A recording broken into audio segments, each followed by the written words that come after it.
Chapter 14. Though Charles and Mary had remained at Lyme much longer after Mr. and Mrs. Musgrove's going than Anne conceived they could have been at all wanted, they were yet the first of the family to be at home again, and as soon as possible after their return to Uppercross they drove over to the lodge. They had left Louisa beginning to sit up, but her head, though clear, was exceedingly weak, and her nerves susceptible to the highest extreme of tenderness, and though she might be pronounced to be altogether doing very well, it was still impossible to say when she might be able to bear the removal home, and her father and mother, who must return in time to receive their younger children for the Christmas holidays, had hardly a hope of being allowed to bring her with them.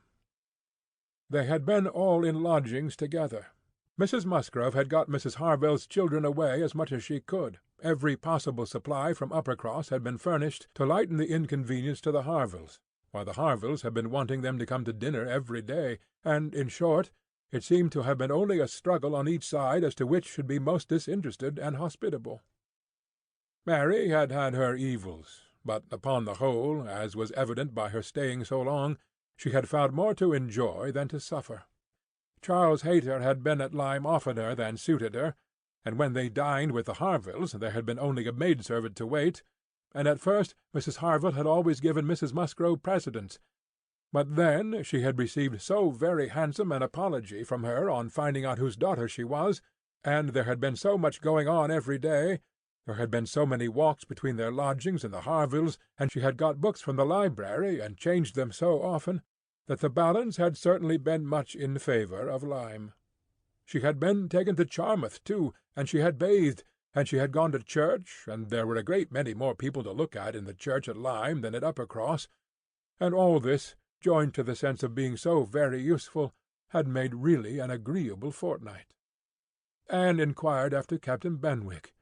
Mary's face was clouded directly. Charles laughed. "Oh, Captain Benwick is very well, I believe, but he is a very odd young man. I do not know what he will be at. We asked him to come with us for a day or two. Charles undertook to give him some shooting, and he seemed quite delighted, and for my part I thought it was all settled, when, behold, on Tuesday night he made a very awkward sort of excuse. He never shot, and he had been quite misunderstood, and he had promised this, and he had promised that, and the end of it was, I found, that he did not mean to come. I suppose he was afraid of finding it dull, but upon my word I should have thought we were lively enough at the cottage for such a heart-broken man as Captain Benwick." Charles laughed again, and said, "Now, Mary, you know very well how it really was. It was all your doing." Turning to Anne, "He fancied that if he went with us he should find you close by. He fancied everybody to be living in Uppercross, and when he discovered that Lady Russell lived 3 miles off, his heart failed him, and he had not courage to come.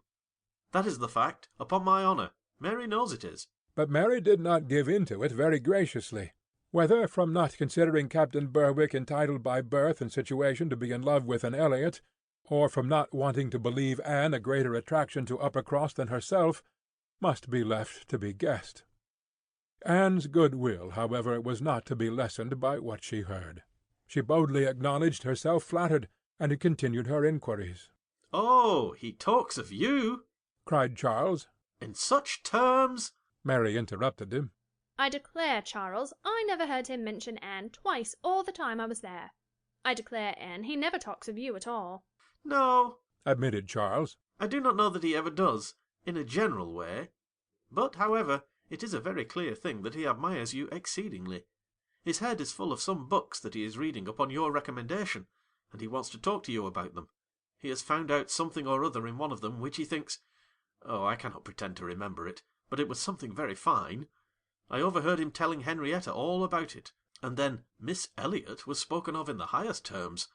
Now, Mary, I declare it was so. I heard it myself, and you were in the other room.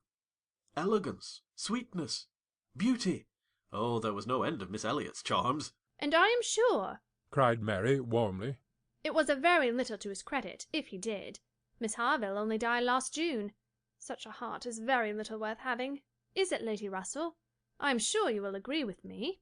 "I must see Captain Benwick before I decide," said Lady Russell, smiling. "And that you are very likely to do, very soon, I can tell you, ma'am," said Charles. "Though he had not nerves for coming away with us, and setting off again afterwards to pay a formal visit here, he will make his way over to Kellynch one day by himself, you may depend on it. I told him the distance and the road, and I told him of the churches being so very well worth seeing, for as he has a taste for those sort of things, I thought that would be a good excuse.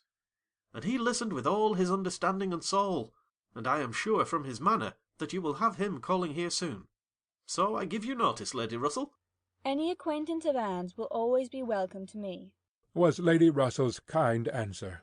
Oh, as to being Anne's acquaintance, said Mary, I think he is rather my acquaintance, for I have been seeing him every day this last fortnight. Well, as your joint acquaintance, then, I shall be very happy to see Captain Benwick. You will not find anything very agreeable in him, I assure you, ma'am. He is one of the dullest young men that ever lived.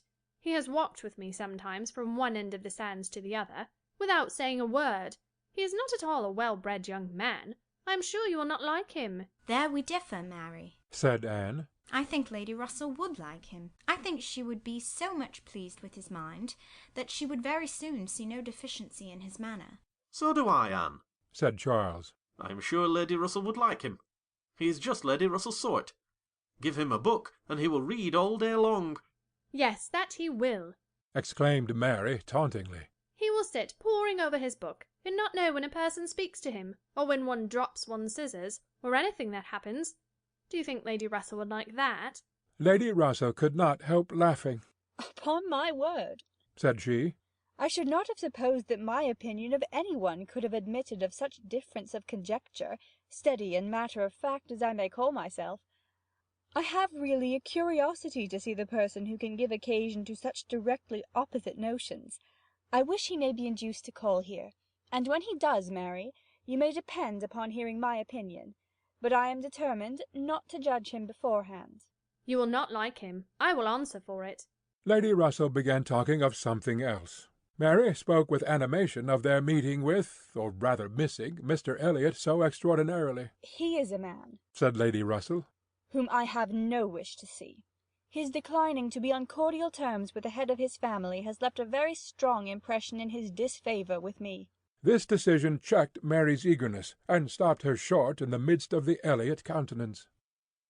With regard to Captain Wentworth, though, Anne hazarded no inquiries. There was voluntary communication sufficient. His spirits had been greatly recovering lately, as might be expected. As Louisa improved, he had improved, and he was now quite a different creature from what he had been the first week. He had not seen Louisa, and was so extremely fearful of any ill consequence to her from an interview, that he did not press for it at all, and, on the contrary, seemed to have a plan of going away for a week or 10 days, till her head was stronger. He had talked of going down to Plymouth for a week, and wanted to persuade Captain Benwick to go with him, but, as Charles maintained to the last, Captain Benwick seemed much more disposed to ride over to Kellynch. There can be no doubt that Lady Russell and Anne were both occasionally thinking of Captain Benwick from this time.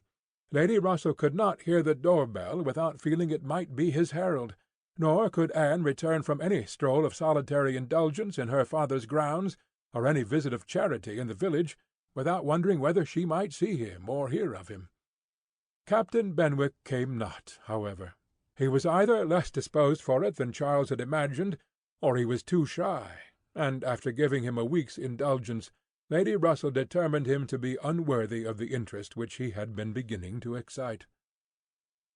The Musgroves came back to receive their happy boys and girls from school, bringing with them Mrs. Harville's little children, to improve the noise of Uppercross and lessen that of Lyme. Henrietta remained with Louisa, but all the rest of the family were again in their usual quarters. Lady Russell and Anne paid their compliments to them once, when Anne could not but feel that Uppercross was already quite alive again.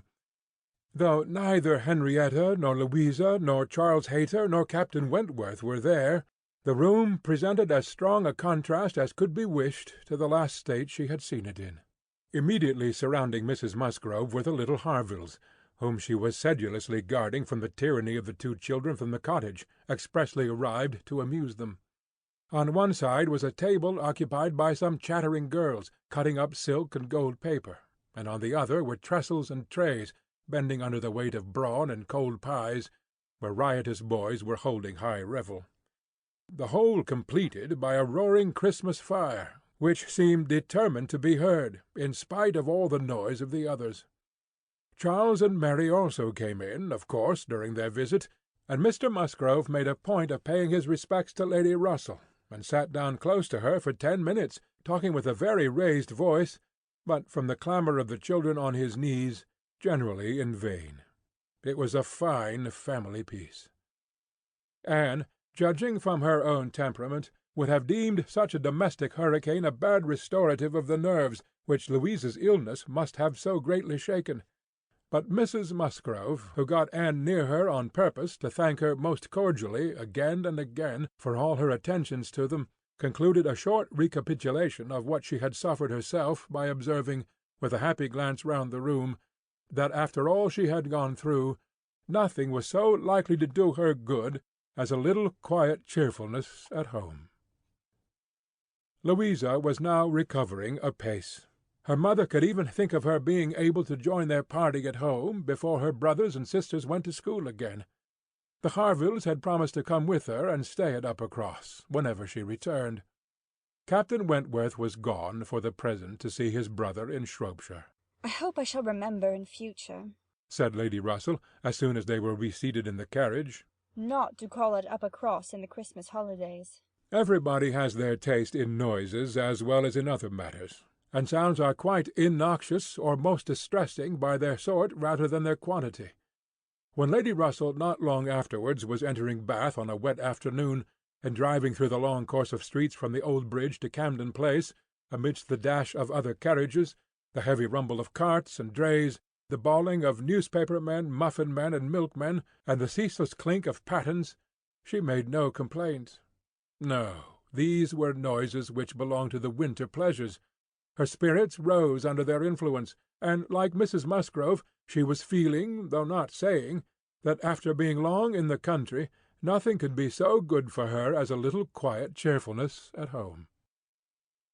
Anne did not share these feelings. She persisted in a very determined, though very silent disinclination for Bath, caught the first dim view of the extensive buildings, smoking in rain, without any wish of seeing them better, felt their progress through the streets to be, however disagreeable, yet too rapid, for who would be glad to see her when she arrived? And looked back with fond regret to the bustles of Uppercross and the seclusion of Kellynch. Elizabeth's last letter had communicated a piece of news of some interest. Mr. Elliot was in Bath. He had called in Camden Place, had called a second time, a third, had been appointedly attentive. If Elizabeth and her father did not deceive themselves, had been taking much pains to seek the acquaintance, and proclaim the value of the connection, as he had formerly taken pains to show neglect. This was very wonderful if it were true, and Lady Russell was in a state of very agreeable curiosity and perplexity about Mr. Elliot, already recanting the sentiment she had lately expressed to Mary of his being a man whom she had no wish to see. She had a great wish to see him. If he really sought to reconcile himself like a dutiful branch, he must be forgiven for having dismembered himself from the paternal tree. Anne was not animated to an equal pitch by the circumstance, but she felt that she would rather see Mr. Elliot again than not, which was more than she could say for many other persons in Bath. She was put down in Camden Place, and Lady Russell then drove on to her own lodgings in Rivers Street.